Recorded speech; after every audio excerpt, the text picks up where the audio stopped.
ಆತ್ಮೀಯ H16 news ಅರ್ಥಾತ್ ಸೀತಾರಾಮ್ ನ್ಯೂಸದ ವೀಕ್ಷಕರು, ನಾನು ನಿಮ್ಮವ ಎಂ ಆಯುಧ ಮಲ್ಲಪ್ಪ ಜೊತೆವರು.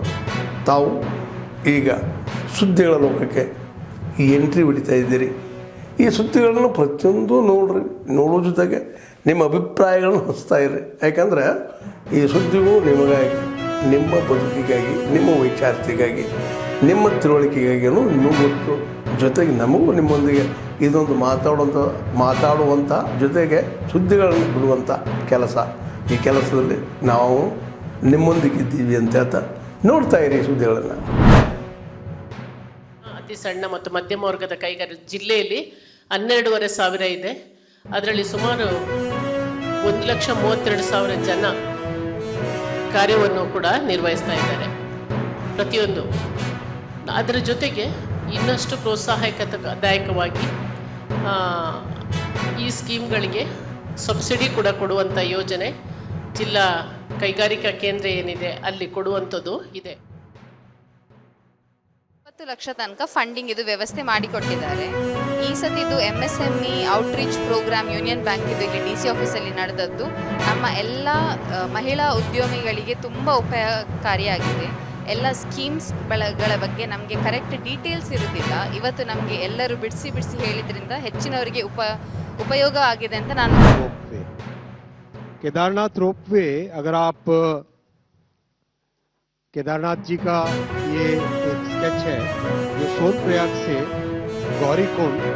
गौरीकुंड से करीब उसके आगे सारा ट्रैकिंग का रास्ता है. ये ट्रैकिंग का रास्ता मंदाकिनी जी के साथ और वो आगे केदारनाथ जी का धाम.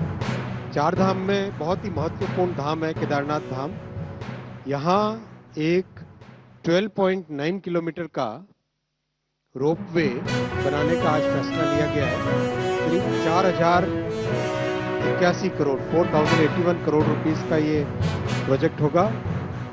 और जो 12 ज्योतिर्लिंग में से एक ज्योतिर्लिंग केदारनाथ जी है, वहाँ पर जितने श्रद्धालु भक्त जाते हैं उनके लिए 4 धाम की इस यात्रा में एक बहुत बड़ा माइलस्टोन ये प्रोजेक्ट बनेगा.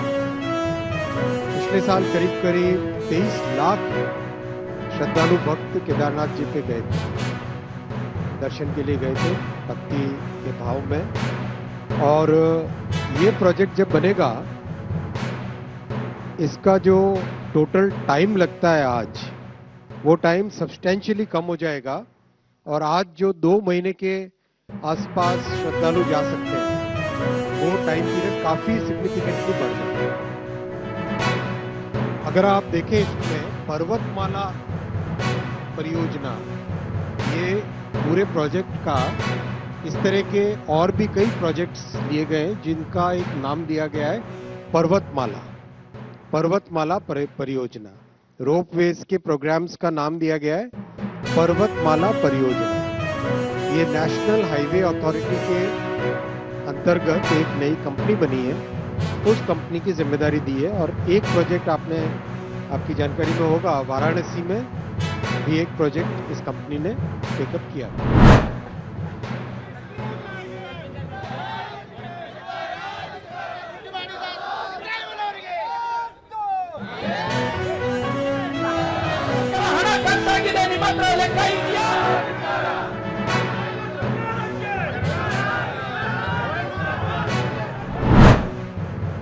ಉಡುಪಿಯಲ್ಲಿ ಅದರಿಂದ ಮತ್ತೆ ಟ್ರೈನಿಂಗ್ ಆದಮೇಲೆ ನನಗೆ 1 ಲಕ್ಷ ಲೋನು ಕೊಟ್ಟಿದ್ದರು ನಮ್ಮ ಯೂನಿಯನ್ ಬ್ಯಾಂಕ್ ಮುದ್ರಡಿಯಿಂದ.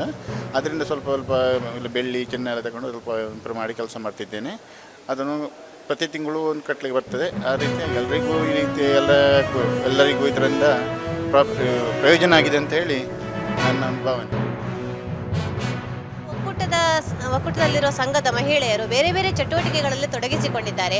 ಹತ್ತಿಬತ್ತಿ ತಯಾರಿಕೆ, ಹಾಳೆ ತಟ್ಟೆ ತಯಾರಿಕೆ, ಹೈನುಗಾರಿಕೆ, ಮತ್ತು ಬೇಕರಿ ತಿಂಡಿಗಳ ತಯಾರಿಕೆ ಮಾಡಿ ಬೇಕರಿಗಳಿಗೆ ಸೇಲ್ ಮಾಡೋದು, ಇನ್ನಿತರ ಹಲವಾರು ಚಟುವಟಿಕೆಗಳಲ್ಲಿ ತೊಡಗಿಸಿಕೊಂಡಿದ್ದಾರೆ. ನಮಗೆ ಬ್ಯಾಂಕಿನ ವತಿಯಿಂದ 2-3 ದಿವಸದ ಕೃತಕ ಆಭರಣ ತಯಾರಿಕೆಯ ತರಬೇತಿಯನ್ನು ನೀಡಿ. ಆತ್ಮೀಯರೇ, ಎಲ್ಲ ಸುದ್ದಿಗಳನ್ನು ನೋಡಿದ್ರಲ್ಲ, ಏನು ಅನಿಸ್ತು ನಿಮಗೆ?